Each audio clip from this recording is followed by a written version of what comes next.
Hey, good afternoon, everyone.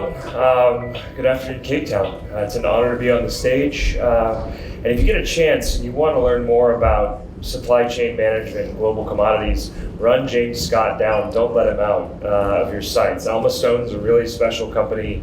And for him to be on the stage having this conversation with you just speaks to the magnitude of the commodity and what it means in trade. My topic is not going to be necessarily the most exciting unless you're in the manufacturing of cannabinoids products, but the compliant manufacturing of oils and extracts is a really important topic as we talk around global creation of this industry. Again, my name is Matt Anderson. I'm the CEO of a company, Vanguard Scientific. We're technology integrators in this space. So what does that mean? We help recommend the systems and solutions to help clients serve the nutraceutical, pharmaceutical, and natural supplements categories, right? So we'll help processors and manufacturers select the equipment, learn the process, define the process, and all within a quality standard. So I'm going to kind of walk through a little bit of what GMP or what quality manufacturing looks like today, and then provide maybe some insight in how we've dealt with the marketplace in the past. So some of the things we'll kind of talk around today is I'll give an overview of extraction. People think that extracting cannabis is kind of something simple. Give me a plant and I'm just going to put it in an extractor and I'll produce the oil or extracts that are the ultimate final product. We use a comparison in our company kind of like oil and gas, right? So the crude you pull out of the ground isn't the same E85 you put in your gas tank. There's a number of steps that get to it, so we'll cover that. We'll talk around what good manufacturing practices mean. I'll walk through the supply chain quickly that James Scott covered, but I'll actually touch on some of those node points that he mentioned and what it means to create a provenance or a compliant supply chain for true traceability that'll meet the international export market's requirements. Again, we'll talk a little bit about the future. Vanguard's a United States-based company, but we're operating in 6 countries. So we've got an ability to see how America's led in some capacities, and then now how the European Union's leading, and involving both pharmacopoeia and biopharmaceutics. And at the end, we'll talk a little bit just about kind of what implementation of GMP and what that looks like. So for any of you that are license holders or that are actually getting into the process, I'll just kind of give you some overview tidbits, I should say, that would kind of give a thought starters on the ways in which you're going to have to look at the manufacturing or productization of this plant. So to kind of look first, talking around the extraction and end-to-end solution, there's roughly 7 disparate steps from biomass out of the field all the way to a final product. First off, it's really important in the material handling side of the biomass, right? So you harvest it. Well, then what do? So you move into a drying and curing process, and the specificities are really important. You have to make sure there's the right relative humidity. You have to make sure there's the right dryness content, and you have to make sure it's brought to the right particulate size, and then you begin the extraction step. There's multiple methodologies for extraction. We recommend supercritical CO2, which is called a passive or safe solvent, as well as ethanol extraction.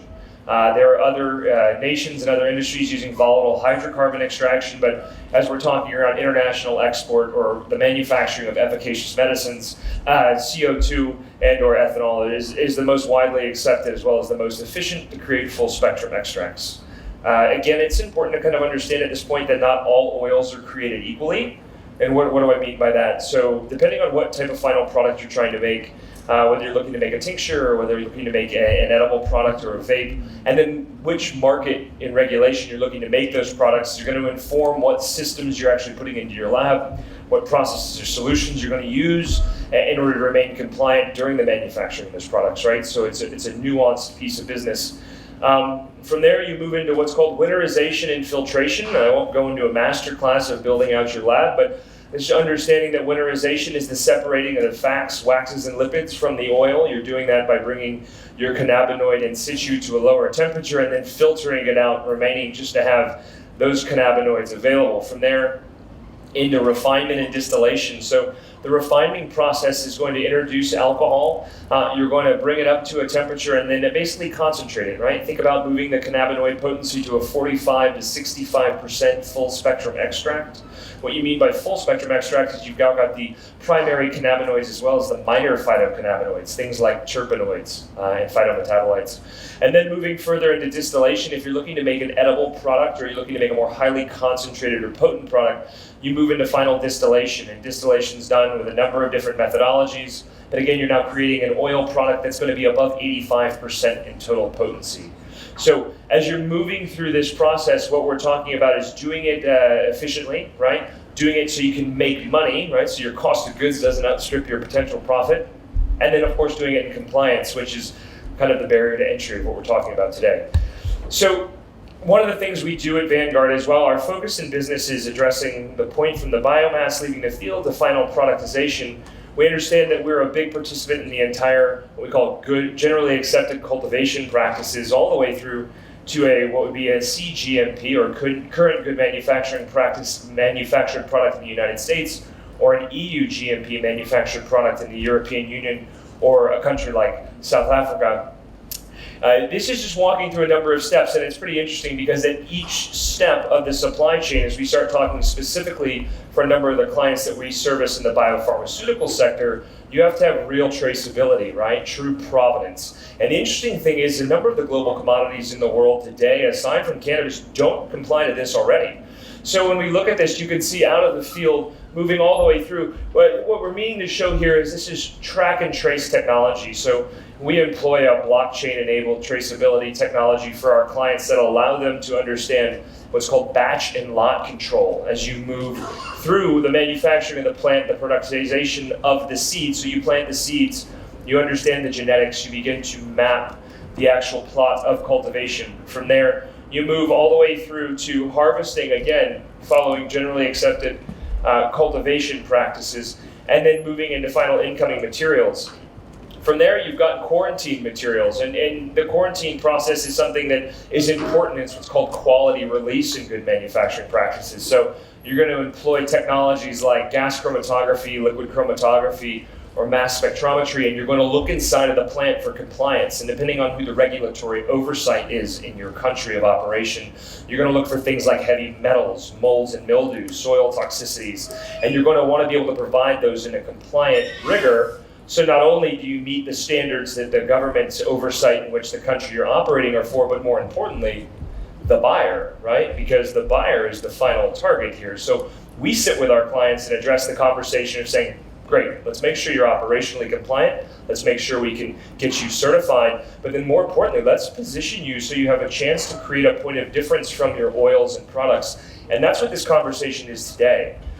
The most beautiful brand in the world won't carry water if you're not able to show true provenance and quality in your final oils and products. And that's going to be able to do something that many manufacturers can't do, and that's provide a customer promise, right? What's on the label? Is that what's in the bottle, right? In conversations around epileptic children, in medicine or therapies, right? One of the biggest things that you're afraid of as a consumer is taking too much, getting too high, not having the desired outcome. And one of the things that is a responsibility of our company, as well as others that have been in the industry for greater than 5 years, is stewarding this conversation of consistency, because from consistency we become capable to market the efficacy of the products. So again, moving through here, you can see extraction, preparation, storage, and post-processing. Again, highly simplified, but understanding you're eventually getting to something called a formulaic definition.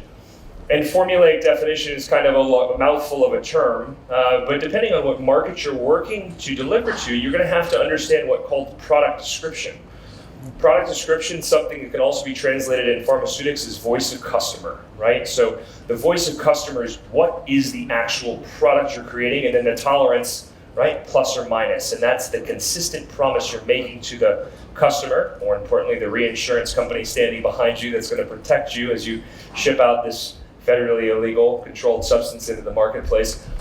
This eye chart you can kind of see here on the right, and happy again to engage with anyone that would like to learn further, is basically our quality management system overline. And what's a quality management system? Well, in order to remain, or in order to apply, or in order to be GMP compliant or certified, you have to be able to put together a set of orders and practices that provide a replicatable process in which you can enable your employees to manufacture this final product. So when you talk around GMP, and sorry if I'm going a little deep here, but it's important, you think about the final ingredient, right? So if we say the final ingredient's in oil, let's just say it's a full spectrum refined oil using CO2 with a greater than 65% potency, okay? There's your product.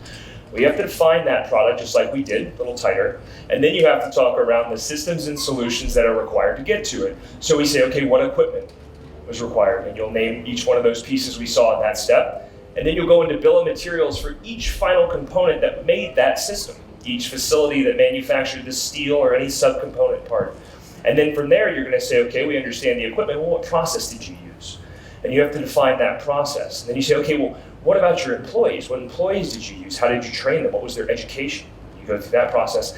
And then you begin to define things like document control or resourcing, right? What if you don't have a redundant supply chain and your original ingredient you thought was going into your product wasn't capable? What then, right? And that's your auditor, right? Like we hold controlled union. They come in and they say, okay, what's your plan then? And if you don't have these, what are called standard operating procedures or SOPs in line, you have a really, really hard time in the therapeutics market, or when you're dealing with markets like EU GMP compliance, you're not in business anymore. So it's gone from you're creating a product and a brand market opportunity for a business to saying, no, you have to be really serious about what you're doing inside of the manufacturing conversation. Otherwise, you don't even really get to play in the value-added brand conversation. It's an interesting thing now. The world is really turning to an EU GMP compliance, which I would say is a very positive thing. I had a chance to be on a stage recently at Cannabis Europa and have a conversation around the way that big pharma, right, is looking at this in the European Union and regulating from the top down. And they're saying, look, this is the way you're manufacturing efficacious medicines. This is the way that we're going to recognize cannabinoids. And from that standard, this is how you're going to manufacture cannabinoids. The United States uses CGMP compliance. Again, you heard James Scott say there's no deep industrial bids currently from the major CPG brands, and that's because the FDA hasn't recognized a single cannabinoid and put that inside of what's called CGMP compliance protocols. It's a very interesting thing here. We're running into a point in which we're going to have an international market that may be segregated because of non-conformity. And when you start talking around a global market, you start looking at what those total addressable markets look like, this is very tough to see, but there's roughly 12 million kilograms worth of current production happening just for cannabis alone, not including hemp. Roughly 60 million kilograms of hemp will be produced next year. And you start talking around global trade and what's possible for global trade, well, what's possible for global trade is how do you standardize? How do you create regulations that make it possible for a cultivator that has the best South African grown cannabis to export it because they've got a buyer in the European Union that wants to turn it into the most value-added product that meet the market, and it's all through standards and compliance. So again, it's a little bit of a dry presentation, but one of the things that we're fortunate to be able to do at Vanguard is work with some of the best and brightest processors in the world. We're currently operating in 6 countries, and the interesting thing is the leadership teams that are coming together to service these businesses are different. They're different makeups. There's security specialists, there's pharmaceutical specialists, there's nutraceutical supplement specialists, and each one is kind of bringing their own flavor to how they're going to create their products. While each group is different, and that'll ultimately create the different value propositions that these brands bring to market in the form of products, all of them have to play by a certain set of regulations. So I guess the kind of bigger takeaway here is to understand the rules of the road. And if you make that the guidebook or the foundation as you begin to think around your facilities, as you begin to think about your resourcing, your systems, and your personnel training, it's going to make it a lot easier to then focus on those value-added products and those value propositions that will make you a differentiated product in the market. So without further ado, thank you very much. I really appreciated the time with you all today. All right, Matt Anderson. Again, we're checking right